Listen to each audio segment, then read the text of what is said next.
Hello friend, एक बार फिर से राम राम सारा ने। तो मैं रश्मि मलिक यूपी शामली से आप लोगों का एक बार फिर से बहुत बहुत स्वागत करती हूँ आपके अपने यूट्यूब चैनल परी व्लॉग में। थैंक यू सो मच आप लोगों के सपोर्ट के लिए। अगर चैनल पे न्यू आते हैं तो प्लीज़ चैनल को सब्सक्राइब कर सकते हैं विद बेल आइकन, ताकि आपको मेरी आने वाली वीडियो का नोटिफिकेशन मिलता रहे।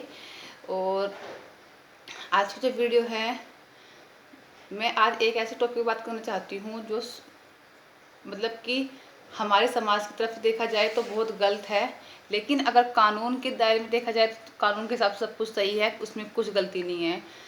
आप जानते हो 3-4 दिन पहले जो केस हुआ था, 4 से 5 दिन हो गए हैं अब, दीपक अन्नू वाला।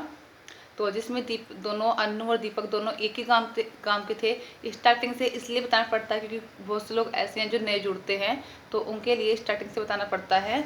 तो जैसे कि दीपक और अन्नू दोनों एक गांव से बिलोंग करते थे, दोनों राजपूत थे, लेकिन दोनों की जो गोत्र थी वो अलग थी, लेकिन थे दोनों एक ही गांव से। और लड़की वालों का कहना भी था कि वो हमारे में से ही हैं, मतलब कि जैसे बहुत सारी कुनबा होता है ना, बहुत बड़ा, ऐसे में से ही हैं। तो उन्होंने आपस में शादी कर ली थी, जिसका नतीजा ये निकला कि दीपक को अपनी जान से हाथ धोना पड़ा। जो अन्नू का भाई है दीपक, उस संजय, उसने जो जिससे उन्होंने शादी की थी दीपक से, उसको मार दिया। मतलब अकेले संजय ने तो नहीं मारा, लेकिन बहुत सारे लोग उसमें शामिल हैं, जिसमें अन्नू की मम्मी, अन्नू के पापा, अन्नू का भाई और भी 2-3 लोग पुलिस हिरासत में है, पुलिस कस्टडी में है। और जो वो अन्नू है वो भी अभी सेफ रूम में है। तो कुल मिला के बात यह है, देखो गलती तो दोनों पक्ष की हुई है, ऐसे नहीं किसी एक की हुई है। अपने हाथ में कानून लेना भी गलत है, और गलती हुई भी दोनों तरफ से है। ना तो कह सकते कि लड़की गलत है और ना ही कह सकते कि लड़का सही है, क्योंकि दोनों, लड़का लड़की दोनों इक्वल के जिम्मेदार हैं। इतना समझदार होने की, मतलब आज की जो जनरेशन है वो इतनी माइंडेड है। छोटे छोटे बच्चे जो होते हैं ना, 6ठी-7ठी क्लास में, उनको ही मालूम होता है सब कुछ, और क्या सही है क्या गलत है। और आज की जो जनरेशन शायद उनको ये नहीं मालूम। पहले बहुत होता था कि एक गोत्र में शादी नहीं कर सकते, अगर मम्मी मतलब लड़के की मम्मी की और लड़की की मम्मी की गोत्र एक है तो उनमें भी शादी नहीं कर सकते। लेकिन शायद अब हमारी कमी है कि हम अपने बच्चों को ये सब नहीं समझाते, गोत्र वगैरह नहीं समझाते कि ऐसे शादी नहीं होती, ये नहीं होती। तो मेरे ख्याल से बच्चों को, हमें ना बच्चों को ना ये भी समझाना चाहिए कि बेटा गांव में शादी नहीं होती है। इस चीज़ों की भी ना नॉलेज होनी चाहिए, क्योंकि जो पहले बड़े बूढ़े थे, हमारे पेरेंट्स थे, वो हमें समझाते थे ये बातें।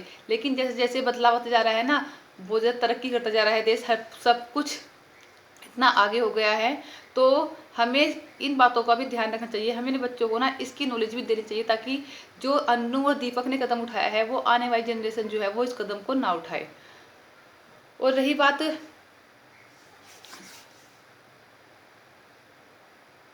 हाँ, तो अन्नू ने अभी एक वो लिया है कि मतलब कि जो दीपक का भाई है, उन्होंने बताया है कि पहले जो ना अन्नू और दीपक जो है ना, दोनों एक ही साथ पकड़े गए थे। लेकिन अन्नू को ना, जो वहाँ का आईओ है, उसने अपने साथ वो उसको ले गया और दीपक को वहीं रहने दिया। और ये जब सारी घटना हुई है, इस सारी घटना की जानकारी भी ना अन्नू ने ही दीपक के भाई को दी थी, कि ऐसे ऐसे उसे किडनैप कर लिया है और ऐसे ऐसे ये सब कुछ उसके साथ हो रहा है।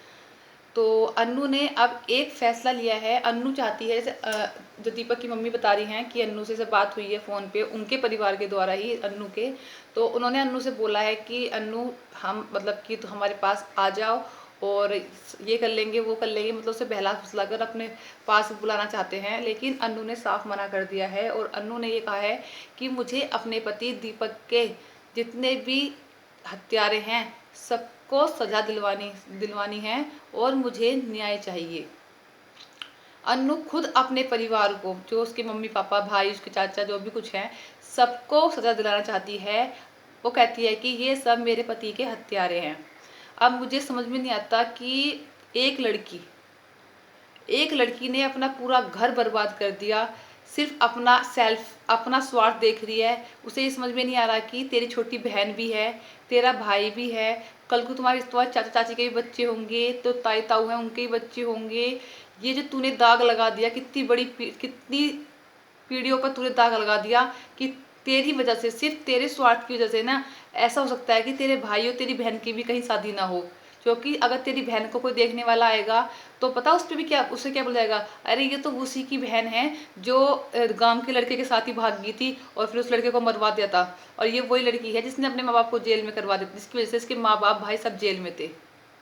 तो ये सब कुछ ना सिर्फ अनु तुम्हें ही नहीं सुनना पड़ेगा, तुम्हारे जो तुम पीछे जो अपने बहन भाई अपना परिवार छोड़ के गई हो ना, उसे भी सुनना पड़ेगा। और सही कहते हैं माँ बाप जो है ना, जो अपनी औलाद को बद्दुआ देती है ना, अपनी औलाद को गलत बोलती है, वो बहुत दुखी होकर बोलती है, क्योंकि औलाद को इतनी मुश्किलों से पाला जाता है, इतनी मुश्किल 9 महीने पेट में रखते हैं, इतने दर्दों से उसे पैदा करते हैं, उसके बाद उसका छोटे से लेके इसे 20-22 साल तक उसकी सारी ख्वाहिशें पूरी करते हैं, अपना सब कुछ छोड़कर उसके लिए करते हैं। माँ गीले में सो जाती है, बच्चे को सूखे में सुलाती है।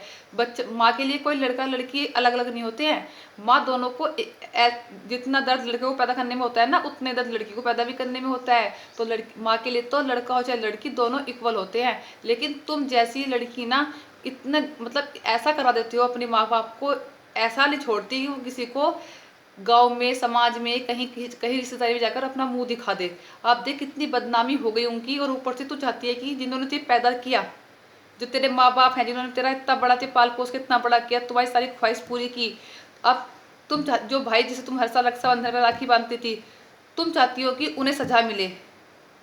तो सिर्फ ना ये ऐसे ही माँ बाप होते हैं जो दुखी होकर बोल देते हैं कि ऐसी औलाद से तो ना औलाद हो तो अच्छा है।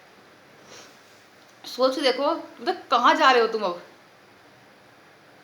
पहले खुद गलती की, गांव में शादी की, ठीक है, खुद गलती की, उसके बाद पूरा परिवार जेल में, उसके बाद अपनी जिंदगी खराब कर ली, अपने माँ बाप की जिंदगी खराब कर दी, अपने भाई बहन की जिंदगी खराब कर दी, पीढ़ी दर पीढ़ी दाग लगा दिया, और ऊपर से कहती है कि इनको ही सजा होनी चाहिए।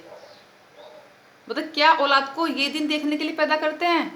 क्या जो तुम्हें पैदा किया था माँ बाप ने ये दिन देखने के लिए पैदा किया था कि एक दिन हम 20-22 साल में लड़की को पालेंगे और उसके बाद ये हमें ये सिला देगी कि हमारी लड़की ही हमें जेल में पहुंचा देगी और हमारी लड़की हमारे लिए दुआ करेगी कि इन्हें फांसी की सजा हो? तो वो माँ बाप ना बिल्कुल सही कहते हैं, वो जब उनके अंदर से आत्मा दुखती है ना माँ बाप की, जब ये बोलते हैं कि ऐसी औलाद से तो ना औलाद हो तो अच्छा है। तुम जैसी कुछ लड़कियों की वजह से जो अपने माँ बाप की इज्जत नहीं समझते, अपने माँ बाप को कुछ नहीं समझते, ठीक है। उनके घर में से दीपक गया है, लड़के वालों घर में से दीपक गया है, उनका एक लड़का गया है। मुझे ये बहुत दुख है, जब किसी माँ का बच्चा मरता है ना, उसकी आंखों के सामने तो सब बहुत दुख होता है। और तुम इस बात को जब समझोगी, जब तुम खुद माँ बनोगी और तुम्हारे लड़की तुम्हारे साथ ऐसा करेगी ना, जब तुम अपने माँ बाप की समझोगी, तुम्हारे माँ बाप ने तुम्हारे लिए क्या क्या किया था और तुमने उन्हें क्या सिला दिया, इसका पता तुम्हें जब चलेगा जब तुम खुद माँ बनोगी।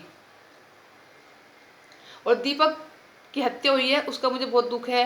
किसी का जवान बच्चा अगर उसकी माँ के आंखों के सामने मर जाए तो बहुत दुख होता है, ठीक है। लेकिन उनके घर में बाकी सब हैं, उनकी माँ बहन, बाकी 2 भाई, मम्मी पापा सब हैं, उनका परिवार अभी भी ठीक है।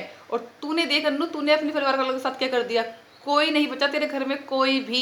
और पीढ़ी दर पीढ़ी ऐसा दाग लग गया ना कि तेरी छोटी बहन की, छोटे भाई की शादी होनी भी मुश्किल हो जाएगी। अब देखना तूने क्या हाल कर दिया, मतलब अपने घर वालों का। क्या ये दिन देखने के लिए पैदा करते हैं औलाद को कि औलाद हमें उसका हम बचपन से गुमूत करेंगे और वो हमें लास्ट में आकर ये सिला दे देगी।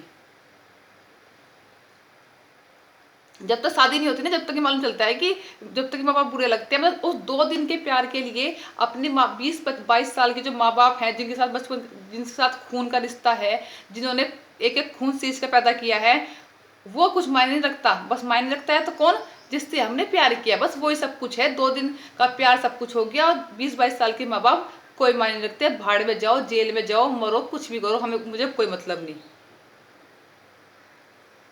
तो आप बताना कमेंट करके, क्या आपको लगता है कि अनु ने ठीक कर रही है, या फिर अनु ने अब तक जो किया ठीक किया? तो इस वीडियो करते हैं यहीं पर एंड, और मिलते हैं आपको फिर एक अच्छी सी और नई वीडियो के साथ।